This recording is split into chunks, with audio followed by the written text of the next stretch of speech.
All right, so this is the final talk for the session. We have Hongyu Liu, and he's going to talk about profiling allocator-induced performance slowdowns. Hi, my name is Hongyu Liu. I'm going to talk about our paper MemPerf, profiling allocator-induced performance slowdowns. From this title, we can see this paper is related to memory allocators. So the first question is why memory allocator matters. And when you run a set of benchmarks and with different memory allocators, we can see none of the allocators can perform better for all applications. And like cache thrash and cache scratch, some allocators may perform badly. Like tcmlock, the performance can be up to 38 times slowdown. And we also analyzed the root causes for allocator-induced slowdown. Actually, there are two types of root causes. One is slow memory operations. Obviously, when the application called malloc and free, it may the malloc free may be very slow, so that's caused the performance issue. And another one is slow memory accesses. So when the allocator allocates some object, the performance can be memory access because the object, the life cycle of the object can impact the performance. And the slow memory access can be caused by TLB misses and cache misses. Of course, there are several existing profilers. One type is allocator profilers, because some allocator like tcmlock or gmlock, they provide its own profiler, but they only focus on how an application uses the memory, not for the performance slowdown. And their technique cannot be easily extended for other allocator. And another one is general purpose profiler like perf. They only mainly focus on application, and of course they cannot detect allocator-induced slowdown as well. So that's why we propose MemPerf, detecting allocator-induced slowdown. As I mentioned before, the root causes are slow memory operations and slow memory accesses.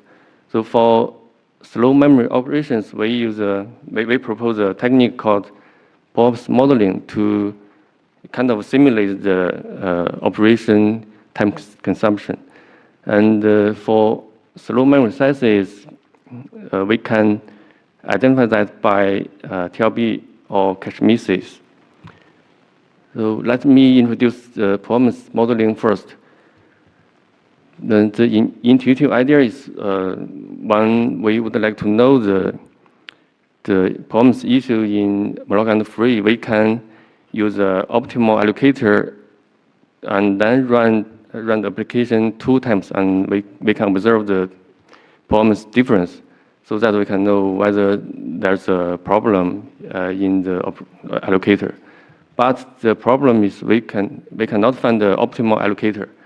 And sometimes we cannot replace it easily. So our solution is it's kind of a simulation technique. We build an oracle by run the application many times and with different memory allocators, and we compute the average CPU cycles for each memory operations, and then we choose the fastest one as the oracle. And then we replace the cycles of memory operation by the oracles. Let me use an example to show this idea, because here is an original execution, and the red blocks are memory operations. And when we replace the red blocks by blue blocks, blue blocks means the optimal allocator, and it's the oracle. So we can compute the performance difference. If there's a significant difference, which means it should be some performance issue.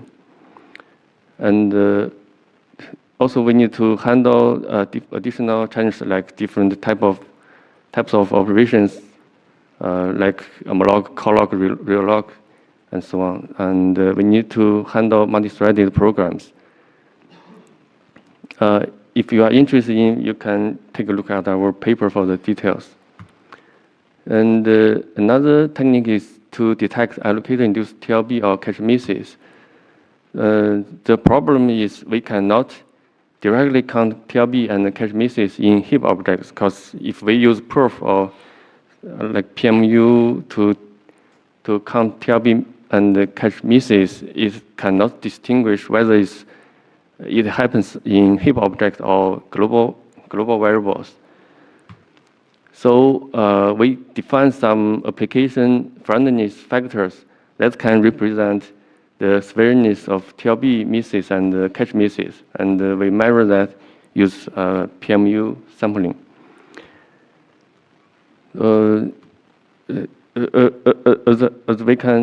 As we discussed, the slow memory sizes caused by TLB misses and cache misses. So for cache misses, we further classified into capacity misses, conflict misses, and the coherence misses. So to compute that, because we cannot directly count the cache misses on the original object, so we define some rays or scores to represent that, and we use PMU sampling to sample the memory sizes, and we use a shadow memory to track whether it's heap object or not. Let me take an example to show how it works, like how we compute conflict miss score. So first we use PMU to sample memory sizes with cache miss, and when we got the sample data, we can know the memory size, memory address, and we will check the memory address whether it's accessing heap using shadow memory, and if yes, so we further check whether it's allocator-induced, and we record the miss for each cache set. And finally, we will compute the conflict miss score for each cache set, and then we compute the final score for the application by a given weight, because if many heap objects miss on the same cache set, that must be caused by the allocator. And let me show you an example, because we run retrace with gmalloc and tcmalloc. The gmalloc runs 20% slower than tcmalloc, and MemPerf report a high conflict miss score. In this case, is 79. If the score is very high, means the misses should be also high. That must be some performance problem. And it also reports its allocator-induced conflict miss, and also it can print out the related heap object. So developers can use this information to determine where the problem is. And in this case, gmalloc places many objects in the same cache set. That causes lots of cache misses. And if we use perf to identify this problem, perf can report the time consumption of each functions, but from this information, it's hard to know whether it's what the problem is. And to evaluate MemPerf, we compare it with perf, sysperf, and feather. Perf is a general profiler, and sysperf can detect conflict miss. Feather can detect coherence misses. And MemPerf can detect all the performance issue for these benchmarks, and other profilers can detect some of them. And perf MemPerf can also report 12 performance issue, which was unknown in the past. MemPerf, in summary, MemPerf reports 98% of allocator-induced slowdown with 5% performance larger than 5% performance impact, and it can pinpoint multiple issues. It can report multiple types of issues. And the performance overhead is very low. It only imposes 7.5% overhead, which was lower than Perf, SysPerf, and Feather. And for CNL, MemPerf imposes maybe 50% overhead. That's because CNL has lots of memory allocations, because MemPerf must record the heap object, so that costs some time. To conclude, we propose MemPerf, and it can detect allocator-induced slowdown, and we propose 2 techniques to identify the root causes. And actually, MemPerf can be useful for application developers and memory allocator developers, because for application developers, you can use MemPerf to evaluate whether the performance issue comes from application itself or memory allocators. And for allocator developers, of course, our work is to detect performance issue inside the memory allocator, so the allocator developer can fix the problem easily. Hopefully, after this talk, you may think about to change your memory allocator. Thank you.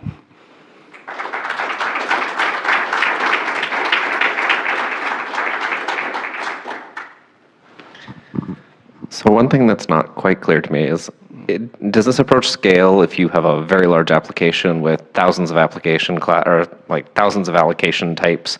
Are you able to provide pinpoint accuracy about this data structure is suffering this kind of miss, or does this not scale on enormous applications? Actually, let me for the performance overhead, if say, it has lots of memory allocations, so the performance has some problem. And another question is, we can print out the we can print out the objects allocated on some data structure, but it still needs developers to determine the real root cause. So if I read this on a big application, though, I'd get a long report with lots of these, or would it collapse them together? It will report lots of issues. Thank you for the talk. I'm not very sure how do you decide whether a miss is induced by memory allocator issues or not? Yes, that's why we cannot directly use perf to count that. So we design a shadow memory to track the memory allocation so that we can know whether the miss comes from heap object or other object. Does it mean you allocate both the object both in the original position and in the shadow memory? No, the shadow memory only records the metadata, like the object address. We can intercept malloc and free, so we can know the return address from allocator, and we record that in shadow memory. Oh, so you decide whether there is a miss solely on the address, right? Yeah. Thank you. So you mentioned potentially being able to improve allocators with this. Have you got any sort of examples where you've seen problems in the design of an allocator that you've sort of isolated with this profiler, or have you been more at the application level so far? It can pinpoint whether the miss from allocator or applications. No, not applications, because allocator will allocate objects, so it can be used by allocation, and we identify whether it's caused by this allocator, not the design of application. Sorry, I meant more because so I'm an allocator person, so I've written an allocator. I wanted to see if I run this, do you think I'll find places where information I can use nicely to improve stuff? And have you got any sort of, like, have you looked at JE malloc and said, oh, if they redesigned this bit, it would be better? Or I'm just sort of from that side. Actually, our work cannot identify that problem, because we can actually we provide some information, but let me show you some example. Like here, the speed up after fix, but the fix comes from the developer's intention. Like if there are some conflict on the same cache set, we can allocate more objects, but we don't use them, and that can avoid some cache misses. Okay, I think actually my question sort of follows up directly on that. So suppose that I'm on the other side, I'm an application developer, and I've run this, and I've gotten a report back that says there's an issue here. What sorts of concrete changes would I make to my source code to fix this sort of problem? And are they changes that would be good sort of in general across any architecture, or does it depend very heavily on the specifics of the memory hierarchy on the machine I test on? Well, actually, it depends on the problems. Like for sharing problem, we need to padding maybe padding the object, and actually we have some details in the paper, and I didn't put it in the slide. Yeah. So conflict misses specifically. So specifically, if I see a bunch of conflict misses, how would I change my code? Misses, we need to allocate more objects, but we don't use them. We use only some of them.